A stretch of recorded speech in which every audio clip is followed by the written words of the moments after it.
بكم فيديو جديد على قناه وفاء سميره. اليوم جيتكم بواحد الوصفه جديده اللي بواحد العجين كيجي رائع رائع رائع وبحشوات مختلفين درت بهم الحلوه والمالحين.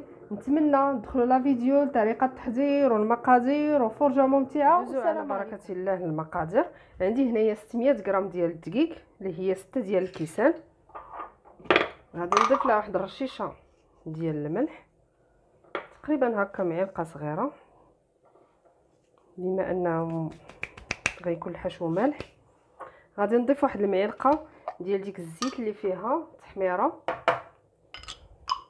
اللي ما بغاش هاد الزيت هكا يدير الزيت عاديه، ندير هكا معلقه ولا معلقه ونص.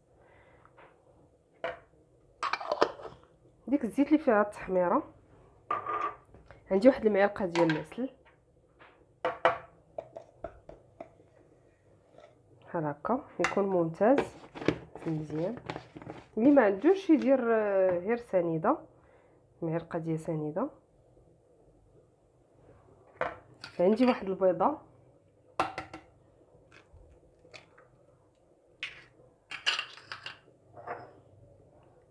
غادي نجمع هادشي بالماء عادي من الروبيني.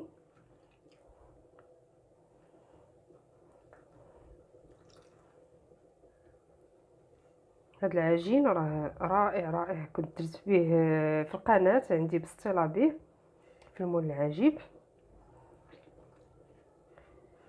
تقدروا تشكلوا به اي حاجه بغيتوها.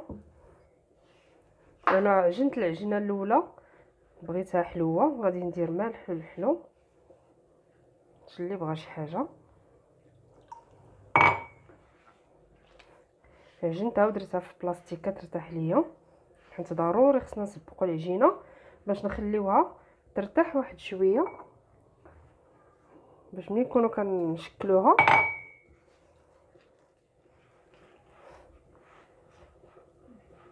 نلقاوها رطبه. العجين ديالنا ما خصوش يكون قاصح وما خصوش يكون جاري ثاني بزاف. تقريبا هنا عندي كاس كبير 600 غرام ديال الدقيق.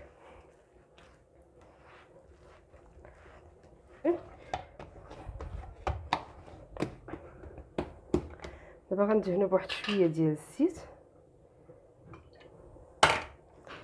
بحال هكا، ونديرها في واحد البلاستيكه ونخليها ترتاح.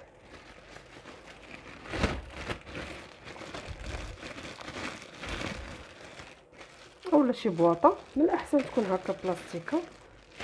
بالنسبه للعجين الاول هو هذا، نتوما راه ارتاح.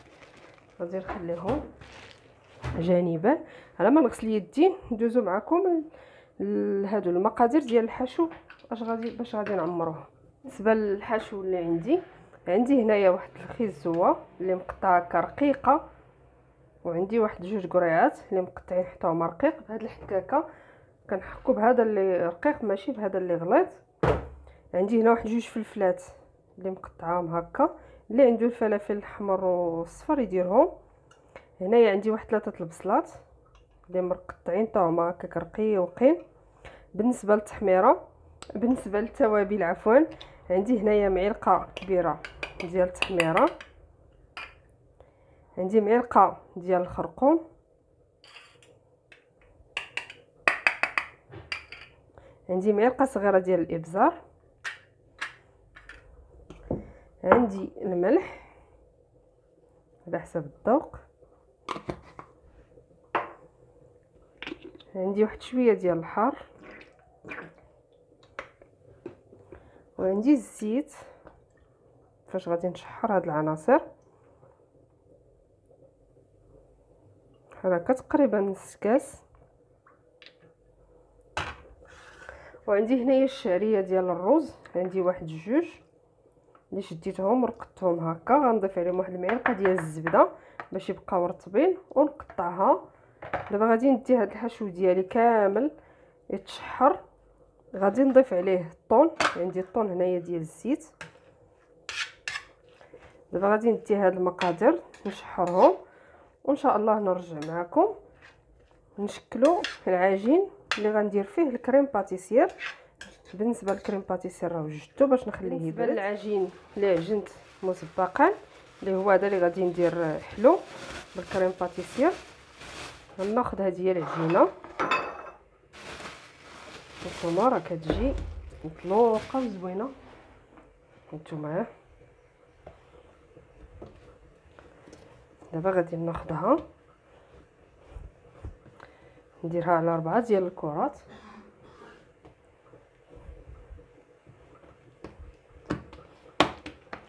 نقطعها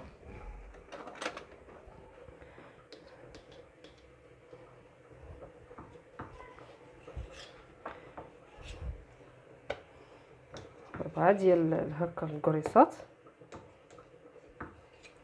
الحشو ديالي راه درتو كيتشحر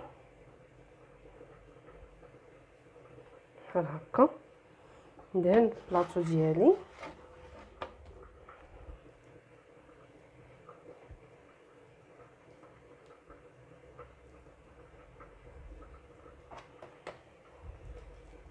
نتوما فقاعات.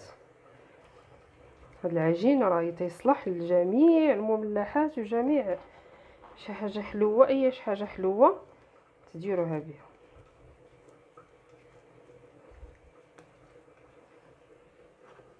بحال هكا. دابا غادي ندهنهم يرتاحوا واحد شويه.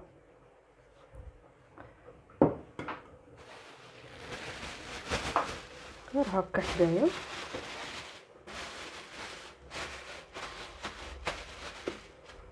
دابا غادي نبداو ان شاء الله. غادي ندهن هنايا شويه ديال الزيت ونبقى كنسرح.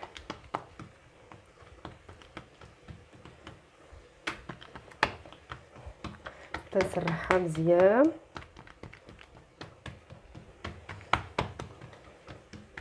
العجين راه مرتاح، ما تخافوا منه حتى حاجه.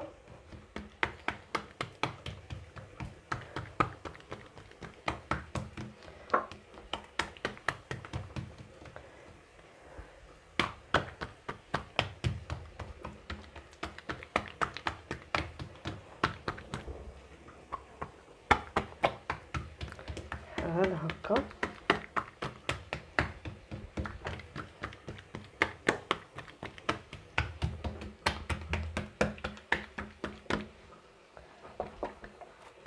نبقاو كنجبدو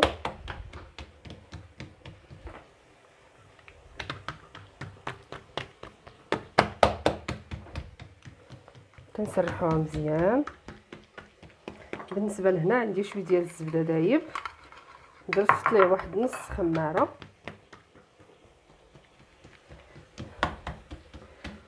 هكا. صافي نرش بهذيك الزبيده ونعملوها بحال لا غنديرو المسمن. نطويوها هكا وندهنو بحال هكا. وحنايا كندهنو بهذيك الزبده.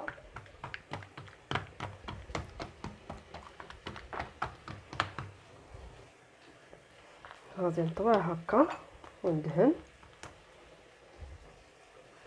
ندير لها هكا نحطها جانبا. من بعد ما خليتها ارتاحت واحد شويه غادي نشكلها هكا على شكل مربع.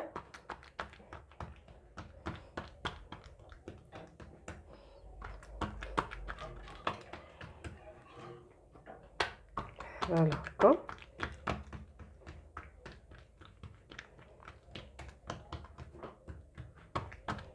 من بعد ما سرحتها هكا على شكل مربع وتكون رقيقه شويه، تكونش غليظه باش تجينا مرقه. عندي هنايا كيف ما قلت لكم كريم باتيسير قديته بالنكهه ديال الحامض، خليته براد مزيان. وعندي هنايا الا عندكم الشكلاط حبيبات اولا الشكلاط ديال الكوكيز، انا ما بقاش عندي هذا. غادي ناخذ معلقه، غنفرق العجينه بعدا على جوج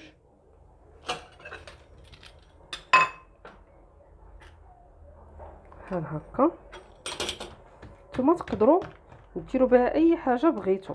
انا بغيت ندير بهذا بان سويس بهذا العجين. غناخذ الكريم باتيسير، خصو يجي هكا باش ما يخرجش لكم ملي تكونوا كتصاوبوا، خصو يجي شاد في راسو بحال ما هكا. ترحوه غير بشوي بشوي.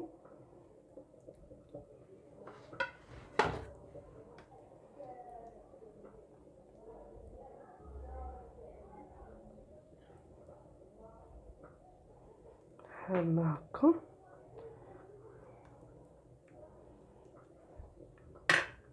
دابا غناخذ هاد الشكلاط ديالي غنستفو غير هكا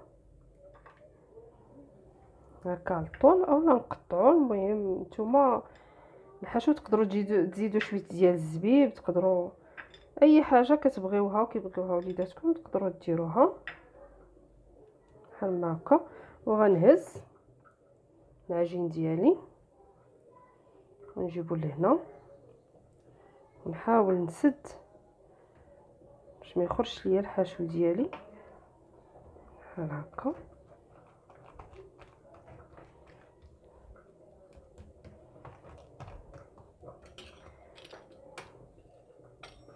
نقطع هاد الزوائد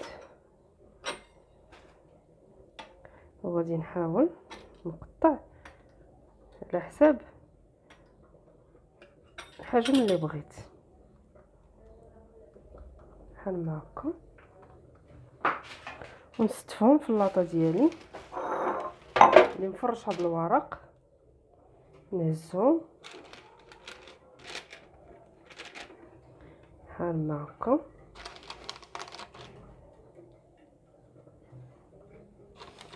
بالنسبه للحشو ديالي من بعد ما برد وتشحر مزيان وخليته برد، ضفت عليه واحد شويه ديال الفرماج هكا محكوك وواحد المعلقه ديال القزبر ومعدنوس. وغنضيف ليه الطون ديالي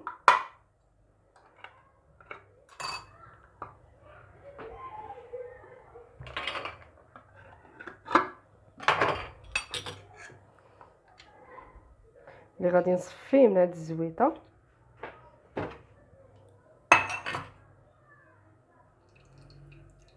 بحال هكا. غنضيف جوج ديال العلاب، تقدروا ديروا كفته، تقدروا ديروا هذا صدر ديال الدجاج، اي حاجه كتبغيوها ومتوفره عندكم تقدروا ديروها. نصفي ليه هذيك الزيت كلها. واحد الحشو اللي بسيط وكيجي رائع رائع رائع بحال هكا. نخلط كامل هادشي. وبالنسبه لزيت الشعريه وشحرتها حتى هي معاهم، حتى تشحر ليا البصله والخليط كامل. عاد زيت الشعريه الصينيه ديال الرز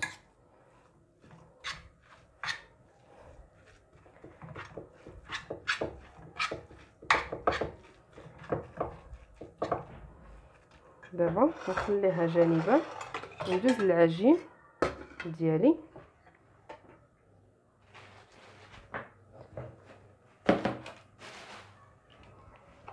بالنسبه للشكل الاول كفكره كملت هذوك ودرت هذا على شكل هكا. نوريكم الفكره وانتم تقدروا تبدعوا كما بغيتوا.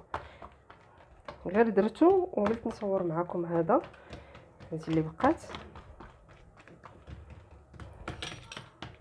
غادي نقسم العجين ديالي هكا، نقسمو هكا على مربعات، وناخذ الكريم باتيسير ديالي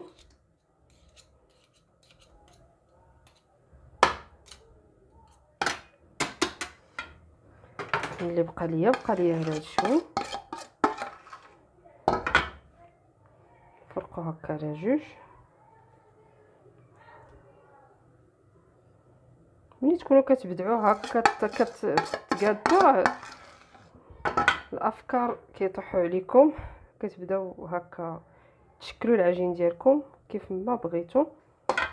انا سالي ليا الشكلاط ما غنديروش. المهم غنضيفوا الشكلاط، غناخذ هذا القنت وردوها هكا بحال مثلث، ونجبد العجين ديالي نقادو ونورك عليه بحال هكا. اللي بانت لي ما مصوباش نقطعها بحال هكا، كيجي الشكل ديالو هكا على شكل مثلث. ثاني غناخذ النص من هاد العجينه نسرحها مزيان،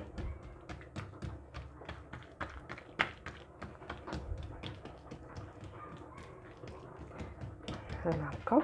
ناخذ شويه من الحشو ديالي هكا على شكل طولي،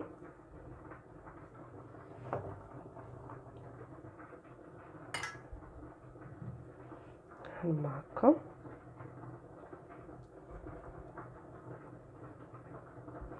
غادي نبقى كنلوي بحال هكا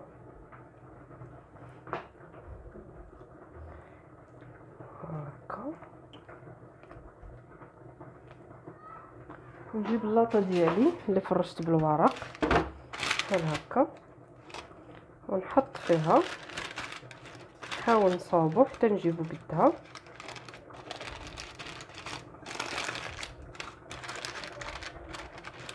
بحال هكا، بحال هاد الشكل هكا. دابا نكمل الكميه كامله اللي عندي ونرجع نوريكم شنو غنديروا من بعد ما ساليت الشكل الثاني ديالي اللي هو هذا اللي مالح. عندي هنايا البيض وعندي الزنجلان، غادي ندهنهم بحال هكا. الفران كيف ما عرفتوا راه شاعل وسخون، غنشعل عليهم من الفوق ومن التحت حتى يبانوا ليا كيتنفخوا، ونطفي الفوق باش يطيبوا ليا حتى من الداخل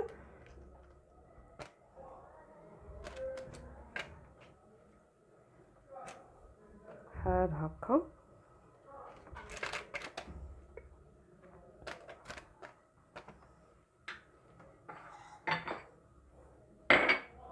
دابا غناخذ السنجلان وغندير فيه بحال هكا. تقدروا ديروا البافو اللي بغيتو، تقدروا تستعملوه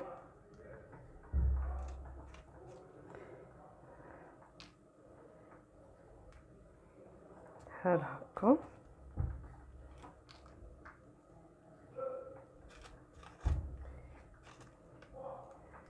وغادي نقطعهم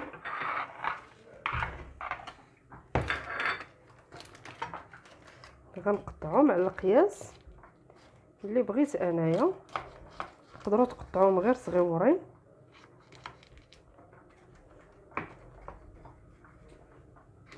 بحال هكا.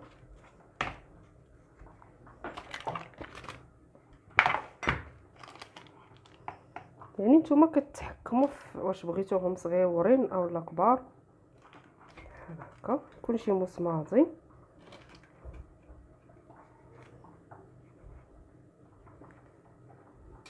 على هذا الشكل هكا. دابا غادي ندخلهم الفران.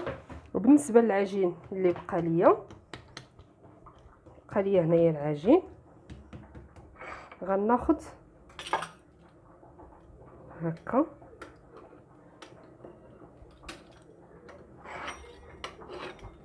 غناخذ واحد الطبيسيل هكا صغير، غندير فيه العجين ديالي، نديرهم على شكل بسيطلات. شاط ليا واحد شويه الحشو من هذا، ودرت حشو اخر اللي درت فيه غير سميتو غير الطون والفرomاج والشعريه. بالنسبه لولدي ما كيبغيش هكا الخضار. صافي غادي نبدا كنسرح، نديرهم هكا على شكل بسيطلات بحال هكا، نوركو عليهم حتى ياخذوا الشكل ديال الطبسيل بحال هكا، كيجيو على هذا الشكل هكا. دابا غادي نحطهم في اللاطه ديالي اللي مفرشه بالورق. نعاود معكم وحيده بهذا الحشو هذا اللي قلت لكم، ها هو اللي فيه غير الطون والفرomاج والشعريه. غناخذ هذه ندهن الطبسيل ديالي.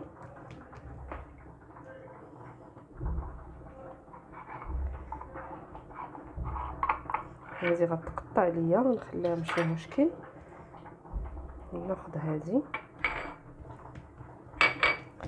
نرقق مزيان، وما تخافوا من العجين حتى حاجه، نتوما كتحكموا فيه ملي كيكون مرتاح. باغا ناخذ الحشو ديالي غير بالفرماج والطون والشعريه، هذه الاكله اللي اختار. بهكا نبقى كنجمع، وانايا كنسرح غير بيديا هكا باش ما تجينيش غليظه. هي راه كتجي هاد الورقه بحال الورقه وحسن منها كاع بحال هكا. وكنبداو نزين نقادو هكا الجوانب حتى تاخذ لينا الشكل ديال الطبسيل هكا. صافي كنقلبوها في يدينا. رجعت معكم من بعد ما طيبت الاشكال اللي عندي اللي هما هادو اللي كيجي الشكل ديالهم رائع رائع رائع وزوين، وكيجيو مقرمشين. بالنسبه لهادو بسيطلات اللي درت حتى هما كيجيو شي حاجه زوينه. وبالنسبه لهادو هانتوما سمعوا التقرميشه ديالهم كيجيو شي حاجه زوينه زوينه زوينه بزاف.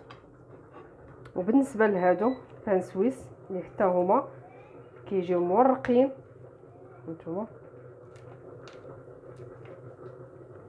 دهنتهم بالناباج ودرت عليهم اللوز ايفيلي. نتمنى يكون هذا الفيديو ديال اليوم نال الاعجاب ديالكم، وتحضروا ان شاء الله المائده ديال الافطار ديالكم. والسلام عليكم وبصحه وراحه فطوركم.